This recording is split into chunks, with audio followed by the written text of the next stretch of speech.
Dr. Carla Turner. Thank you. Can anybody see me out there?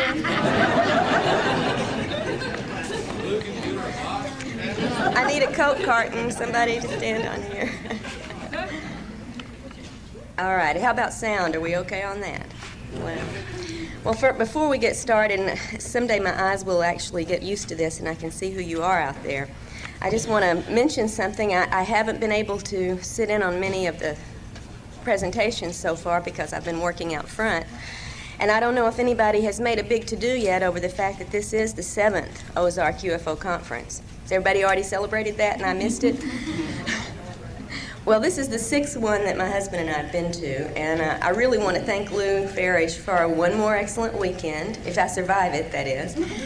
And, Lou really makes it feel very natural and effortless and so easy to be here, but I think Lou would agree with me that that's probably an illusion.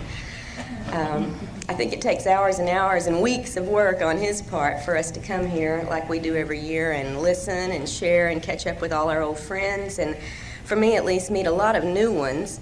And all the while, we're getting, so much of the recent information in this field from some of the most committed researchers and reporters and investigators out here. Although maybe I shouldn't say committed. Maybe I should say dedicated instead. I don't think any of them have been committed lately, and let's just hope it stays that way.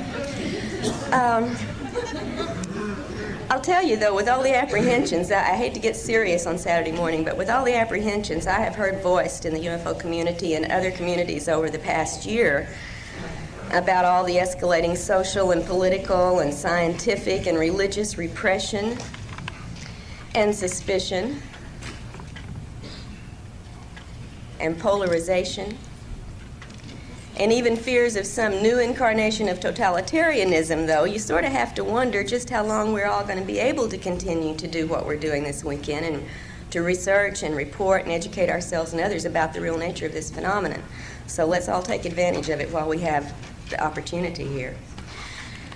Many of us attend a number of these conferences, and I think we read a lot of the relevant books in the magazines and journals, and we have a great network of friends and connections all over the country, all over the world, in fact, with whom we share information. And I just want to say, no matter what our differing views may be about the ultimate nature of this phenomenon, I think we all must agree we're living in a very exciting world and a very exciting time.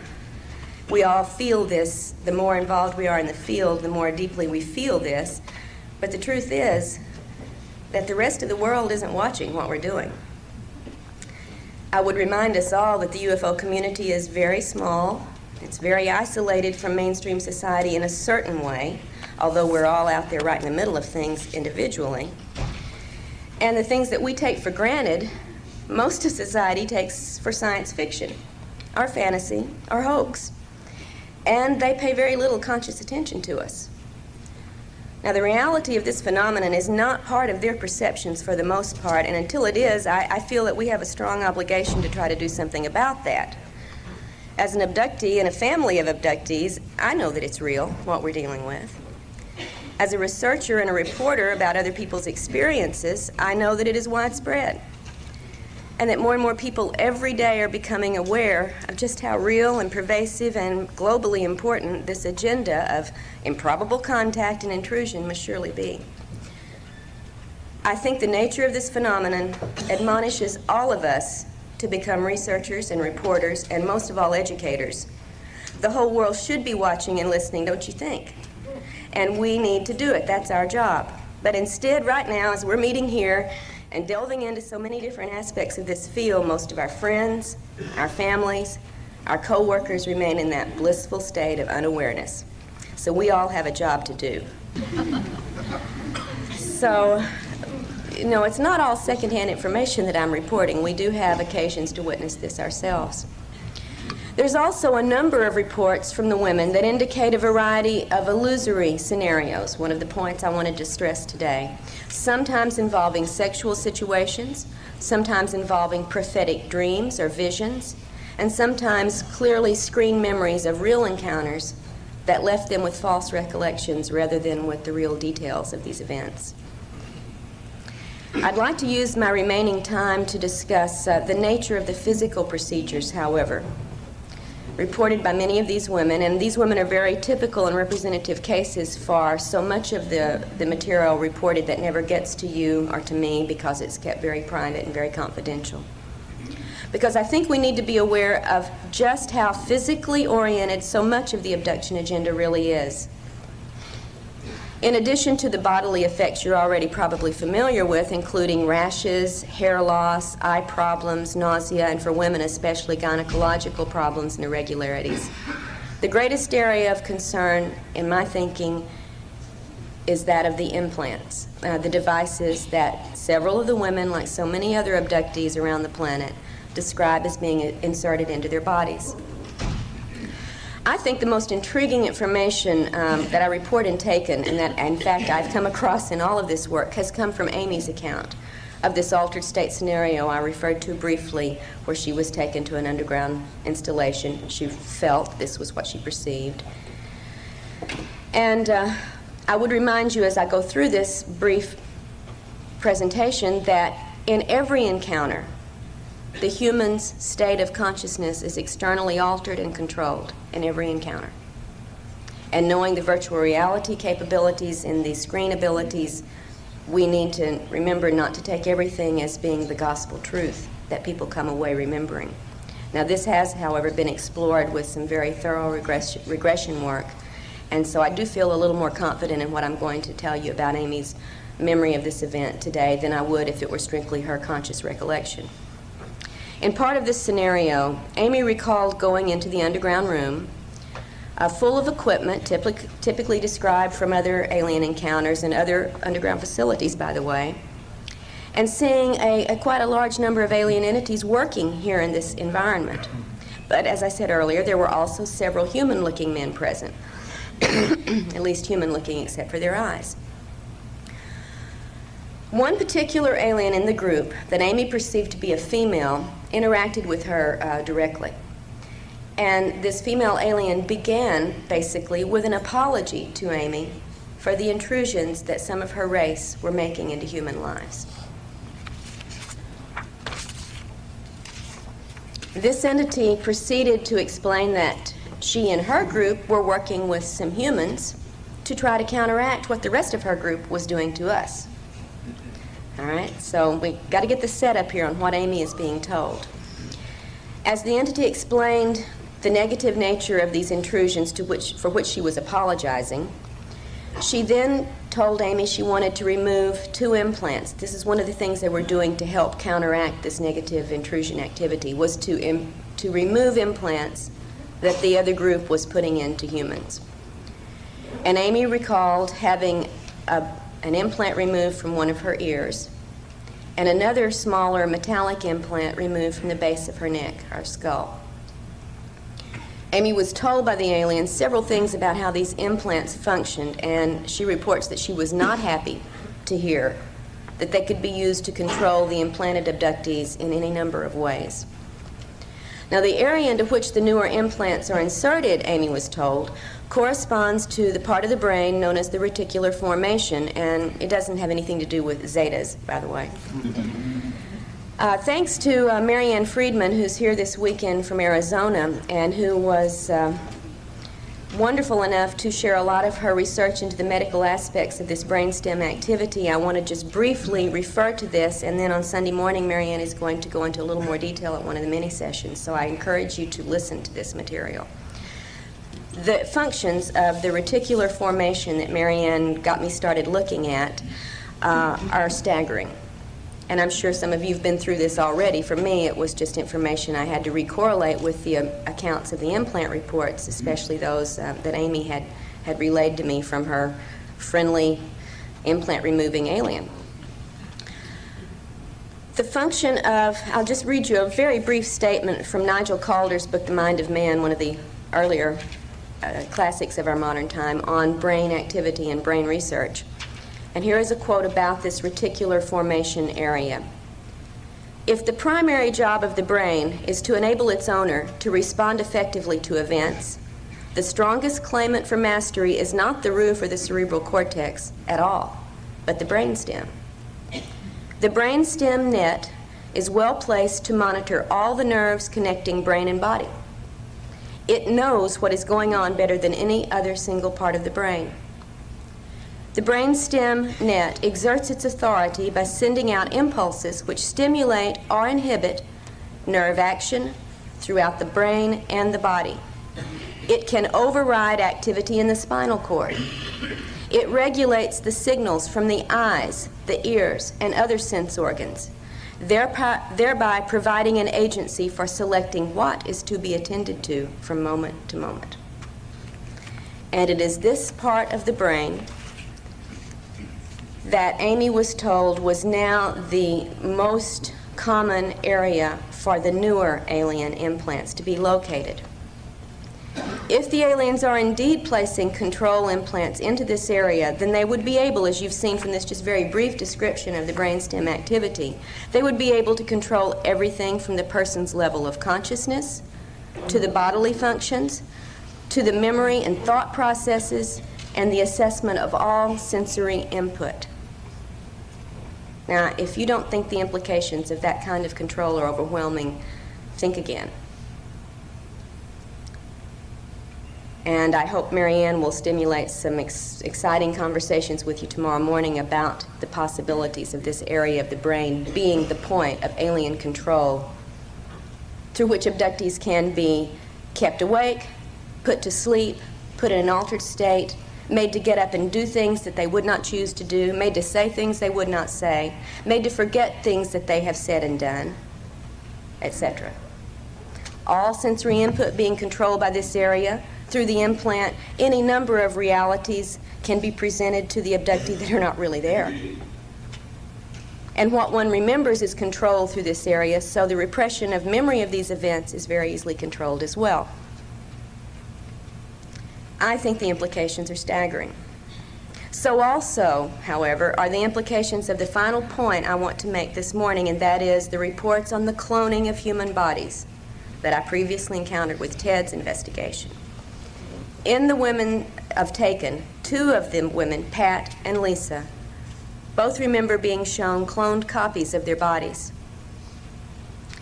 just as Ted reported having a cloned copy of his body. But the explanations that Pat and Lisa received from the aliens about these cloned bodies are highly contradictory. As I talk about in the book, Pat, whose alien experiences, now this is the woman who had the 1954 family abduction in Indiana, followed by the military's arrival and sequestering and drugging and so on. Pat had had, throughout her alien encounters, a very religious atmosphere or overtone to these events, instrumented by the aliens. For instance, the first time there on the farm that the family was abducted, when Pat's grandmother began to, what we would say now, freak out and start praying to Jesus for help as these little grays came into the room, a blue beam of light came through the ceiling, just like in Star Trek, and Jesus popped out of it and said, in effect, they're with me, it's okay. And as I'm very fond of saying, and I don't know why I like this so much, except it always gets me, I asked Pat what Jesus looked like, and she said, oh, he was beautiful. He was so awe-inspiring. He was blonde-haired and blue-eyed, and just beautiful. And I said, hey, Pat, you know, look back at the New Testament. I don't think that's what Jesus probably looked like, historically speaking. And it went right over Pat's head, and she said, with, you know, tears of joy in her eyes, well, this one did.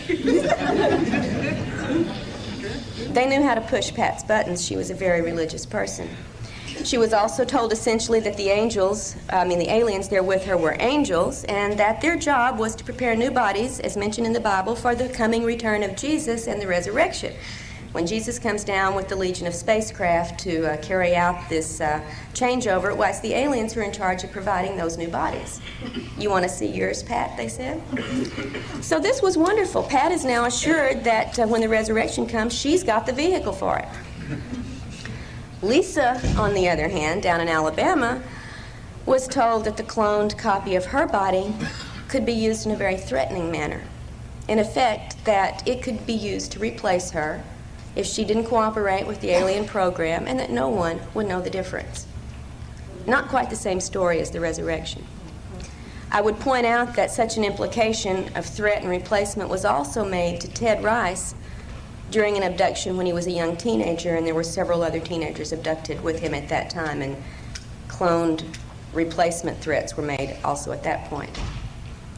So these are the 3 points that I really wanted to make briefly this morning before I do the presentation of the video with illustrations from the women in Taken. And like a good English teacher, I'm supposed to summarize what I've said, and I'm going to do that right now. For you to consider 3 points, hopefully.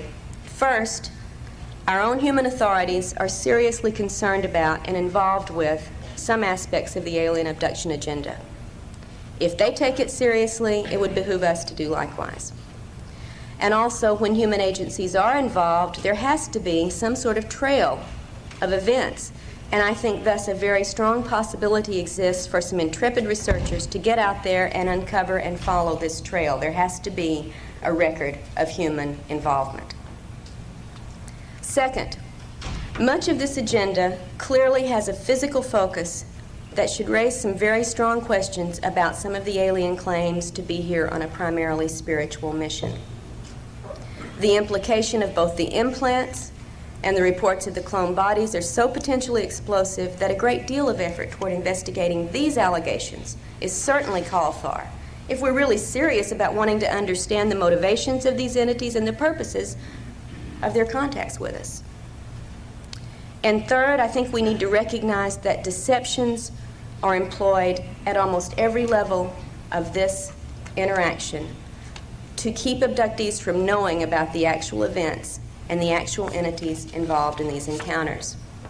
To me, maybe I'm just a suspicious sort, this implies that there's something they don't want us to know about.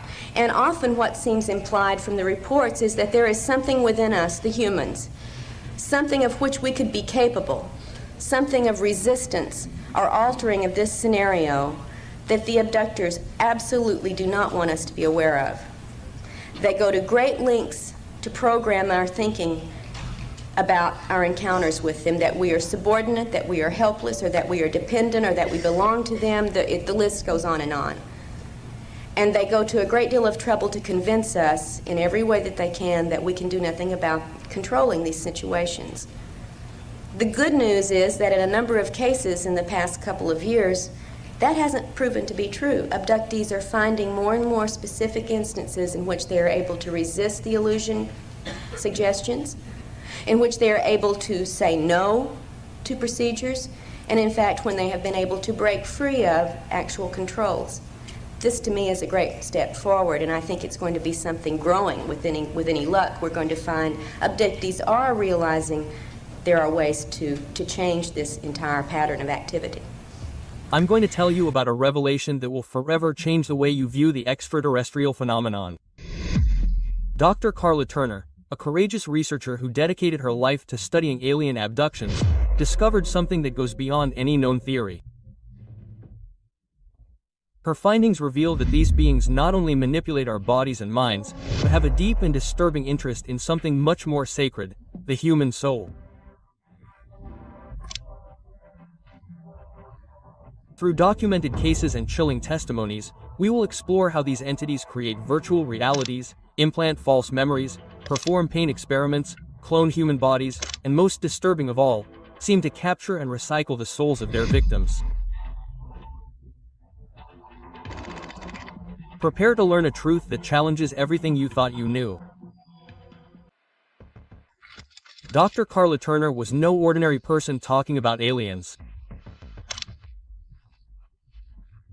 She was a university professor with a solid academic background who was forced to investigate this phenomenon when she and her family began experiencing abductions between 1988 and 1996, when she died of cancer after being threatened because of her work. He was just 48 years old. Since then, several other people involved in UFO research have also suffered threats, followed by very unusual cancers. Several of his case studies were suppressed and hidden. Turner wrote 3 groundbreaking books that changed the way we understand extraterrestrial encounters. His works Into the Fringe, Taken, and Masquerade of Angels documented not only his own experiences, but those of dozens of others who had experienced similar situations. Turner discovered that these encounters were not isolated or benevolent events, as many believed, but part of something much more sinister and organized that profoundly affected the lives of the victims.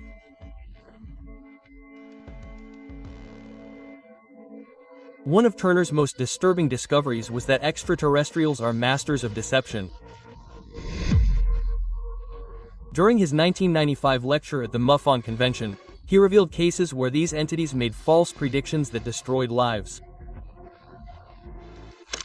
The case of James, a brilliant young man, is especially shocking. An interdimensional entity gave him truthful information about distant events to gain his trust, but then lied to him about his future, telling him that in 5 years he would lose control of his life. This lie completely destroyed his promising future. He dropped out of college, his career plans, and his relationships, dedicating himself solely to enjoying his last years of freedom. 5 years later, none of what was predicted happened, but his life was already ruined forever. Turner discovered that these beings have absolute control over human perception during encounters. Not only can they manipulate what we see, but also our memories and deepest emotions. They can control pain, sexual pleasure, and implant completely false memories of real events. Joy's case illustrates this extreme manipulation.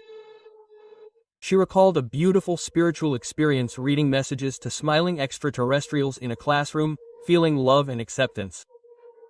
But under hypnosis, the terrible truth was revealed. She was naked, suspended in a beam of light, being subjected to medical examinations and sexual abuse while crying out to God for help. This trauma affected his faith, sexuality, and emotional well-being for 20 years, although he had no conscious recollection of the actual event. The physical procedures performed by these entities go far beyond any hybridization program. Turner documented the insertion of implants into the brains, ears, necks, spines, hips, and even the genitals of victims. Some implants are detectable by X-rays and MRIs. Others remain invisible. Additionally, they insert wires and tubes into the breasts, kidneys, ovaries, knees, and feet. They perform brain surgeries where abductees feel as if their heads are being opened up and their brains removed. But most chilling are the deliberate pain experiments, where they torture victims simply to study their reactions or possibly for simple amusement. These procedures suggest goals that go far beyond any known scientific or reproductive interest. Cloning is another terrifying aspect of the phenomenon that Turner researched extensively. He did not refer simply to the mass production of gray workers, but to the cloning of entire human bodies. Abductees frequently see exact copies of themselves or rooms filled with identical human bodies. In one documented case, a man was taken to a place where he saw 40 bodies, 20 exactly the same men and 20 exactly the same women, all young, blonde, and apparently healthy. Turner constantly questioned the relationship between this mass production of bodies and the real goals of extraterrestrials. Why do they need so many identical human bodies? The answer, as we will see, has to do with their interest in human souls and the possibility of transferring consciousness between different physical vessels. Turner also revealed the ability of these entities to create completely convincing virtual realities. The case of Ted Rise in Florida is particularly illustrative. One night, Ted heard his hostess Marie screaming for help. Running into the room, he saw a glowing blue sphere surrounding the bed where Frances lay. Another guest. Frances was paralyzed, but conversing with beings that no one else could see. She described how the ceiling dissolved, revealing an alien ship from which two beings, Ted and Marie, descended to communicate with her. Outside the sphere of energy, all they could see was a blue light. If they had not been there as witnesses, Francis would have believed that she had had a completely real encounter. This case demonstrated that they can create illusions so perfect that they are indistinguishable from reality. One of the most disturbing aspects that Turner discovered was the direct interest of these entities in the human soul.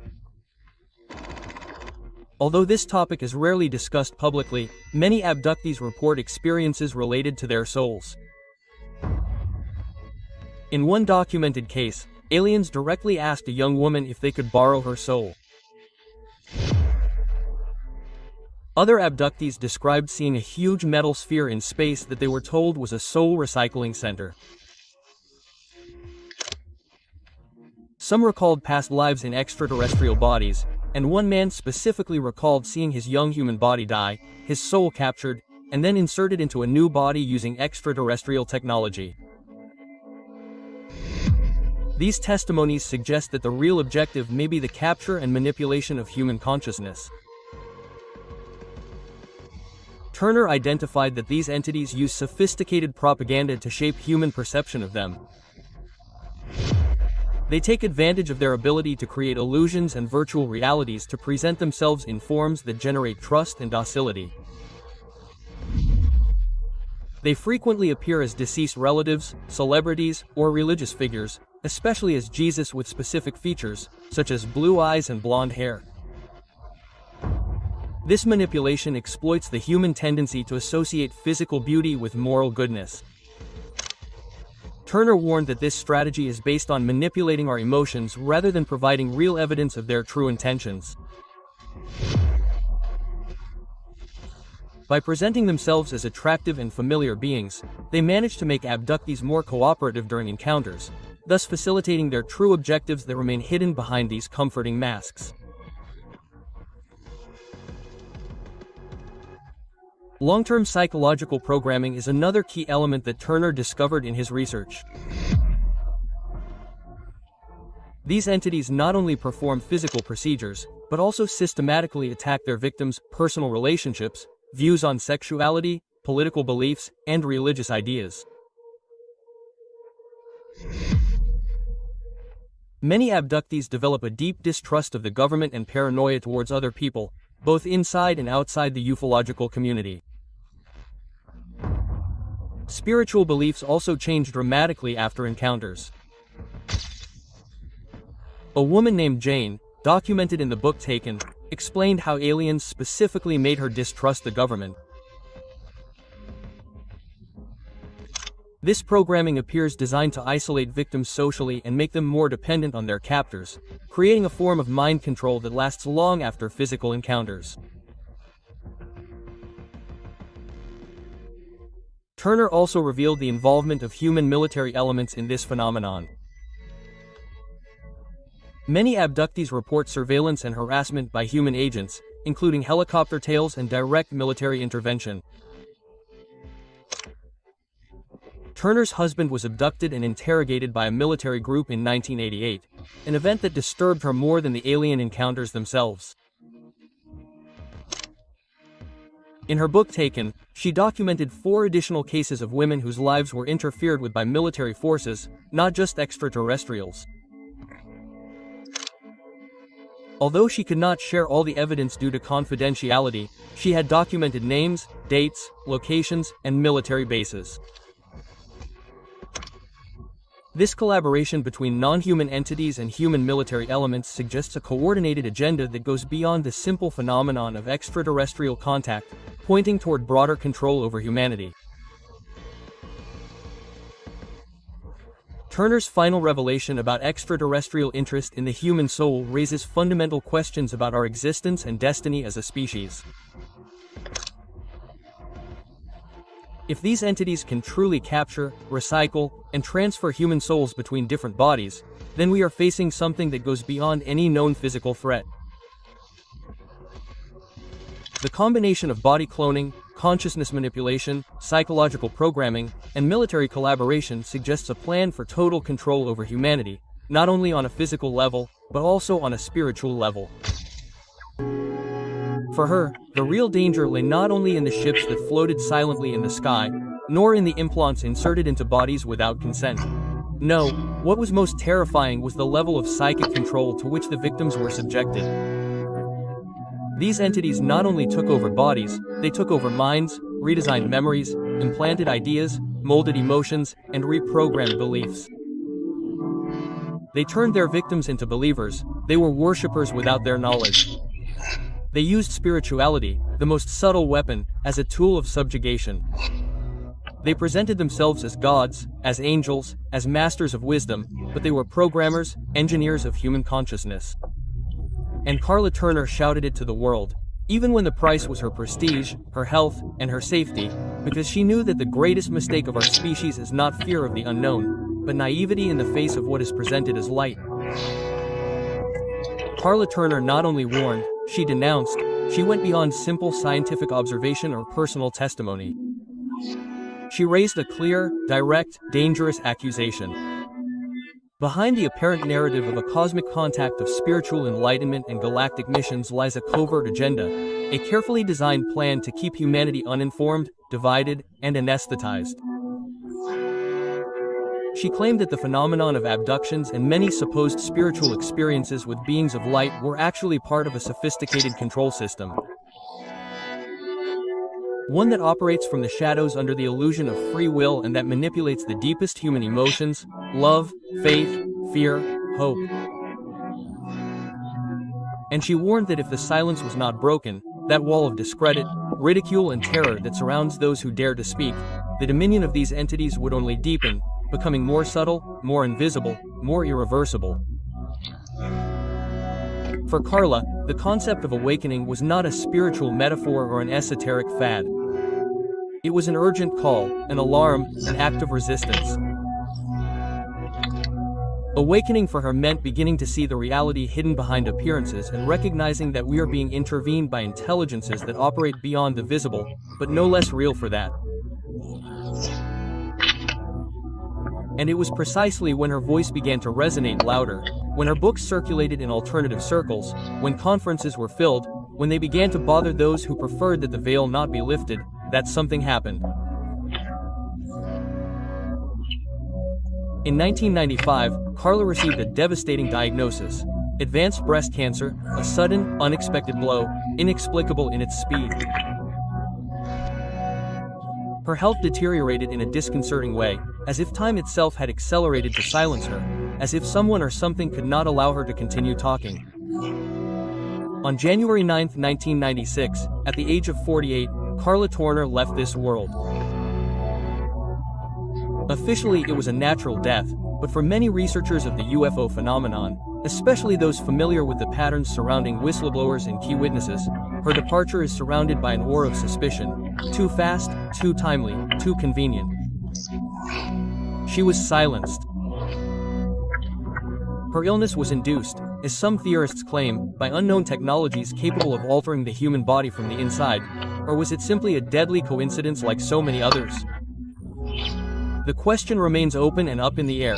The echo of her warning still resonates today. If we do not face the truth now, we may not have another chance. The truth is that Karla Turner passed away young, but she left behind an uncomfortable and necessary legacy, that of a woman who not only investigated the invisible, but had the courage to confront it and denounce it even knowing the consequences. And now that she can no longer speak, her story becomes more urgent than ever. Despite her premature death, Karla Turner enjoys deep respect and recognition among the community of abduction researchers around the world. Her work has marked a before and after, consolidating her as a key figure in modern ufology. Her influence transcended the pages of her books and was present at conferences and specialized meetings, including prominent events such as those organized by MFON, where her ideas and testimonies continue to be essential references. To this day, researchers who delve into the phenomenon of paranormal abduction cite her work as a fundamental pillar for understanding the complexity and scope of these experiences. Karla Turner not only opened a door to the occult, but she also planted the seed for new generations to continue investigating, reporting, and seeking answers in the dark and mysterious terrain where science, spirituality, and extraterrestrials converge. Brave, lucid, and ahead of her time. Your voice was uncomfortable, your truth shook, and your legacy continues to illuminate the darkest corners of the phenomenon. Where others were silent, you spoke. Where others feared, you investigated. Thank you for paving the way for us and for reminding us that not everything that glitters comes from the light. And so, as you may have noticed, the story of Dr. Carla Turner is not just that of one more researcher or victim. It is the story of someone who dared to look behind the veil, to face the invisible, to challenge the forces that Pokit dares to even mention. She left us with a warning that is still relevant today, a call to awaken from our lethargy and open our eyes to a reality that is much darker and deeper than most imagine. But be careful, because in that awakening there may also be danger. Not everyone wants the truth to come to light. Not all those who come in the name of light are truly what they seem. And while you look up seeking answers in the stars, remember that perhaps the real enemy is much closer than you think, within you and around you. Let's talk about what I call VRST, Virtual Reality Scenario Technology. Let's talk about VRST in the experiencer / contactee / abductee phenomenon. All right. What we have as a problem is that a lot of times we have beings from a type 1 or type 2 civilization that are exposing us to this holographic projectors, hypnotic suggestion, and virtual reality scenario technology. They're showing up as sometimes dead husbands, dead relatives during the abductee phenomenon, okay, or seeing people you might know, or even showing up as religious figures you're seeing on these ships. That's very common. So that's part of this abduction experiencer phenomenon, is the VRST that isn't addressed or not. Somebody that kind of led me to this was Dr. Carla Turner. All right, she dealt with a lot on that in her books that you just saw. Fringe is one, Masquerading Angels, and Taken. They all kind of deal with this virtual reality scenario aspect. All right, so I advise anybody to kind of check that out. What I wanted to do is kind of tie this together with one of my own personal experiences, all right, which would be my second physical experience involving what I call adult onset experiences involving missing time. All right, this would be the second time this happened in my adult years. Somebody else was with me. They too was missing the time, and it was very much disconcerting. Anyway, what I wanted to do, so I wanted to find out, had I personally ever been exposed to VRST? I felt that I had, but I wanted to know the origin of it and what exactly it was. So I went and actually got a hypnotic regression done, specifically to see if I'd had any type of a government action or any type of thing I was unaware of, or any screen memories that was produced by this virtual reality scenario technology. And what came out of it was actually my second experience concerning missing time in adult years. All right, and what we're going to do is go over a couple of pictures illustrated by Christine Dennett, who's been very good to me. All right, and we're going to go over the aspects of this one experience and tie it into the virtual reality scenario technology aspect of the UFO experience, contactee experience. Thank you. Greetings. All right, first of all, I want to make this clear. I didn't mention before, this was a pure conscious craft. It's what you would call this. All right. When I first had gotten, after this ship followed us out to the spot we were at, and then we started kind of phasing out there, the ship kind of seemed to materialize around us, is what it used to kind of take us on board. But the first thing I was exposed to, all right, this is supposed to be me, done by Kasara once again. This, as they called it, was a synaptic helmet. All right, and this is supposed to be me.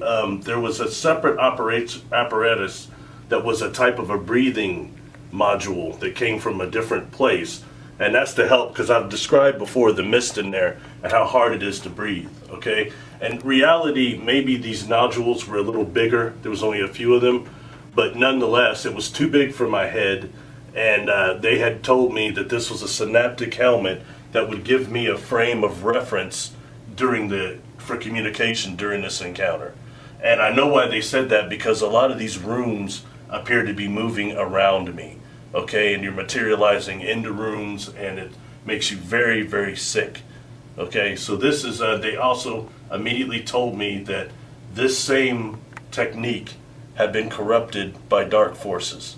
So once again, this is the synaptic helmet, which aided me in having communication during this experience on board a pure conscious craft. All right, I think that describes it fairly well. There's another picture that I'm going to show with my friend Peter Maxwell Slattery. I had showed this for the first time at the Assetti Ranch during my presentation. And actually Peter did a workshop later in Yelm about a few days later, and came in contact with a quiche device, a plasma device that has a similar configuration to this. It really blew us away, and I'll show a picture of that also at the beginning. You've already seen that. So thank you very much.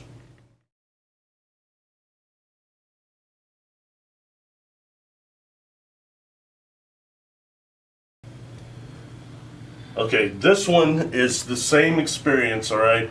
This is the same craft, and what I call this is kind of a control room, or perhaps a bridge, all right? It was very hard to even begin to describe this for Christine to illustrate, all right? Excuse me. In this room, there was a type of a beam that went from the ground to the top, all right? Kind of crystalline in a way, and there were what I would call micro wormholes, all right, everywhere in this room. There was probably 30 of them, and they were unstable. These micro wormholes are opening and closing within just probably a couple of seconds of each other, but they're popping up everywhere in this room. During this time, I have a being, an entity jumps in my field of awareness onto the floor, and when it jumps onto the floor here, at first it looks like a more spherical light, plasma maybe, and then it starts unfolding, all right, into a pattern that looked quite similar to a sunflower. Then it jumped up and went into one of these micro wormholes, and then materialized back out of another one within seconds, all right? And this is a system here where I think they're going to our dimension and then coming back. They're like fish out of water outside of these ships, some of them, because these are beings that have a completely different configuration to house their awareness, to house their consciousness. It comes down to what all types of containers do we have for consciousness. So this is the bridge, I would call it, control room. It's just not the way we would think of it. Many micro wormholes jumping all around, some weird symbols kind of materializing at times. So this is this control room of this pure consciousness ship. Thank you. Okay, this is the third room I was in on board this pure consciousness craft. Now, I've shown this picture one other time, all right? This room seemed more organic in nature. You had stalagmites coming down, all right, which were a little more even organic, and attached to those were these honeycomb-looking figures or configurations that were actually morphing, which is kind of hard for her to show here. But these were morphing, and you see the golden energy. I want to comment on this again, as I've shown you an engine on another video here that has the same golden energy that it's generating, okay? Even the honeycomb structure. All right, this is the third room on board this pure conscious craft. I've shown this sketch one other time, all right? It was organic. This room was organic. It appeared to be like a cave that had stalagmites coming down, okay? And on the end of those were these golden honeycomb-looking structures. You'll recognize this again. I've shown this structure before on another video concerning an engine, all right? The gyrospheric engine, all right? This golden ball, they were kind of morphing, all right? It's hard for her to kind of show that, but they were morphing, and this is called AGLE, angelic golden liquid energy. That's what they call it, the living light, all right? These honeycombs would start kind of moving and morphing, and then there'd be like a band of light around them, and what emerged from them would be one of these light beings in a form that's almost humanoid. And to be quite honest, these look to me a lot like the beings on the movie Cocoon. How they kind of, when they dropped their skin, they were light beings. Okay, so this is once again on this pure conscious ship. I kind of materialized into this room, makes you very sick, very hard to breathe in there, despite the contraption of a synaptic helmet I was given, which was no longer on me when I went to other rooms, all right? So once again, this is like this cave on board. It's organic on board this pure conscious craft. Thank you. In conclusion, about virtual reality scenario technology, VRST, all right? We know that some of this technology has been back engineered by people, so that's being used to deceive people. A lot of the holographic principle, holographic projectors, that's being used against people in both the abduction scenario and in some possible Big Brother encounters, all right? So we want to kind of take that into account of the way people are being deceived with this technology, all right? And let's take it a step forward to the fact that we have many beings that are capable of projecting energy and projecting imagery into our minds, all right? That is the first way of mimicry. We talked about mimicry on another video, all right, about 2 months ago. This ties into virtual reality scenario technology, into the holographic principle, but that is also a spiritual gift that some beings have. Just like there's some of these beings you can encounter, and when you're not in face-to-face contact with them, it's hard to remember what they look like. You just know you were in the presence of some type of an entity. All right, so let's just take those things into account when we're talking about the abduction scenario, the experiencer scenario, the contactee scenario is virtual reality scenario technology. Thank you very much for listening and looking at the illustrations. I want to thank Christine Dennett for doing that, my friend PC here for being very patient and filming this for me. So God bless.